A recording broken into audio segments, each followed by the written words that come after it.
Today we're going to take a look at this Hohem iSteady X smartphone gimbal and see if it's actually a good product or if it's just a waste of money. Let's get into it. Alright, so let's start by unboxing this little gimbal here. Take her out of the shipping packaging. One thing I will mention, I'm not very happy with how they sent this to me. I mean, they literally chose the smallest box they could possibly find to ship it in with no protection, which is kind of questionable in my opinion. But nonetheless, we are immediately greeted by the iSteady X by Hohem. So there's a little plastic sleeve on here. We just take this off like so. So inside we have the gimbal, obviously. We have a little desk stand here, so if you want to... So basically this thing is just a stand. There's a thread in the bottom of the actual gimbal handle that you could screw this in if you wanted to use it just to hold up the gimbal upright to get some steady shots with it. Also comes with a little wrist bracelet thing so that if you drop it out of your hand, it won't go smashing to the ground with your phone in it. It'll just hang off your wrist, which is nice. Also got a USB charger in here for the gimbal itself. And then on the side here, if I can pull this thing out, we have a little cloth carrying case for all this stuff. It'll all fit inside of here. And we also have an instruction manual in the packaging as well. That tells you how to use this. Alright, so when you take the iSteady X out of its packaging, you're going to be greeted with something similar to this, where the gimbal is in its folded up position. So to unfold it, we're simply going to unscrew this little knob right here, counterclockwise of course, and then we're just going to pull it. Eventually it'll stop at one little point here. You want to pull it out once again until this back piece is completely straight. Once you do that, retighten this little knob right here by twisting it clockwise, and then you're good to go. One thing also you might want to know is that when you get this product, the handle motor might be locked right here. This is just on the back of the handle. So to unlock it, all you have to do is just grab the upper portion and then just twist it counterclockwise until it breaks loose. Basically what you're looking for is you want the handle to move freely from the upper part of the gimbal. That way when you turn it on, it won't break the motor inside of there. So that's really all you have to do to set this thing up physically. When I got my product, it had 2 out of 3 bars of battery charge in it, so I don't have to charge it, but yours might be dead, so you just simply plug in that little supplied USB cable into the slot here and the other end into your wall outlet, and then you can charge this thing up so you have a nice full charge. Alright, so taking a quick look at the controls on this gimbal here, you can see at the top we have 3 little black dots on the left. That is the battery indicator. So when you power the gimbal on, however many dots light up green, that's how charged your battery is. On the right here we have another little LED indicator that's for Bluetooth. So when you turn this thing on, if that's lit up, that means your Bluetooth is connected to your phone. At the bottom of the handle here we have 2 little small buttons. The left one is for recording, so if your phone is inside of the gimbal and this thing is powered on, you would press this button right here and it would start to record for you. Then on the right, if you can't see that, is just a little power button. So to turn the gimbal on, you'll put your phone inside of the mount first, and then you'll press and hold the power button right here until the device powers on, and eventually will go into its stabilization mode. On the left side of the controller, we have a zoom controller. So when your phone is inside of the gimbal and it's powered on, you can use this to zoom in and out in your camera so you don't have to actually touch your screen. So up is zoom in and down is zoom out.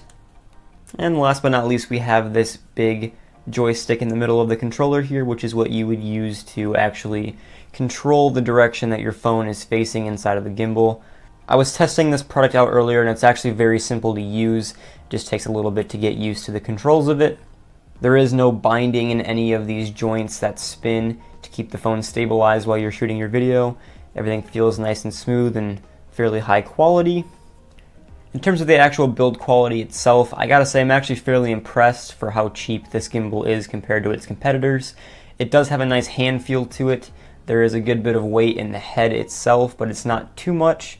I was testing this device out earlier outside, and I have to say, when I put my iPhone X inside of the phone holder up here, it still has a nice lightweight yet somehow balanced feel to it. the phone doesn't add too much weight to the head, so you don't feel like you're about to drop it constantly. It does have a nice balance to it. In terms of the actual plastic used to make this thing, I'm not a plastic expert, so I don't know a whole lot about whether or not this is high quality or not, but I will say it does feel nice in the hand. It doesn't feel like cheap plastic, but I'm not 100% sure on that, so take that with a grain of salt. There is a little bit of a seam right here, if you guys can see that on camera. When you're holding it in your hand, you can't even feel that that's there. It feels like the handle is just one piece, so I guess I gotta give them credit for that. It doesn't feel like there's any actual joint in the plastic there, but there is. So I'd say Hohem did pretty good on the actual build quality of this device. So putting your device in the iSteady X is actually pretty easy. They actually give you a diagram up top here where the phone mount is at. That tells you which direction your phone needs to be in. So as a demonstration, I'll throw my iPhone X into the gimbal here. So we're going to put the camera facing left as instructed. And we'll take this back piece and pull it up and onto the phone. Just like that. Now when you power the device on, you can see just how easy this really is to actually use. So one thing I forgot to mention earlier is that the power button can actually also be used to change the direction of the phone. So right now it's in landscape mode. If I go ahead and tap the power button once, it'll change into vertical mode. And if you tap it once more, it'll go back to landscape mode. So you can see this thing does a pretty good job of keeping the phone steady. I can move the handle all I want and it's not going to move. One thing I will say is that these motors are dead silent, so if you're using your phone's stock microphone to record your audio, you're not going to hear the sound of the gimbal at all because it doesn't make any sound. As I mentioned earlier, this joystick right here is how you control the direction of the phone while it's in the gimbal. Do not try to use it with your hands because you'll end up breaking the motors, and then you'll have a useless $80 paperweight pretty much. So to use this, you just use the joystick and you just move your thumb like that to move the phone.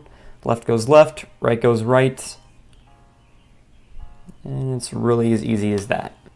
Now if you want to use the record button and the volume slider on the side of the handle here, you have to use the Hohem Pro app and connect to the gimbal via Bluetooth on your phone, and that'll allow you to use those controls in their in-app camera.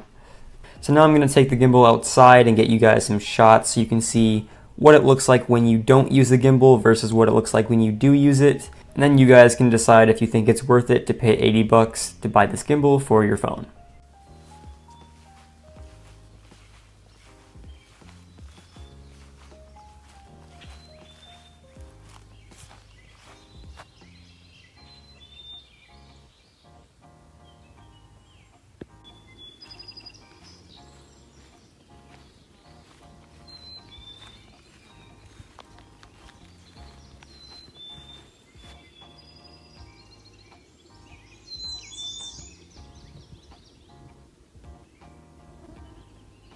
Alright, so there you guys go. That was the test of the regular iPhone footage versus with the gimbal here. I'll leave it up to you guys to decide which one you prefer with or without the gimbal. Personally, I think it does make it look a little bit more clear. It kind of gets rid of that bounce that you have when you take a step while you're recording with your camera on your phone. All in all, personally, I think this would be a great purchase. As someone who used to use his iPhone to record all of his YouTube videos at one point in time, this would have really helped him out my quality. I used to have a lot of issues with my shots being pretty unsteady, so I think this would have been a good purchase for me. And I actually considered buying one of these for a long time and just never pulled the trigger. Personally, for me, this doesn't serve much use anymore because I don't really use my phone for video all that much. I usually just use my nicer camera. But if you are someone who uses their phone frequently for video, I could see this certainly being useful for you. So there you guys go. That's my comprehensive review of the Hohem iSteady X smartphone gimbal. If you guys enjoyed, leave a like and subscribe, and I'll see you guys all later.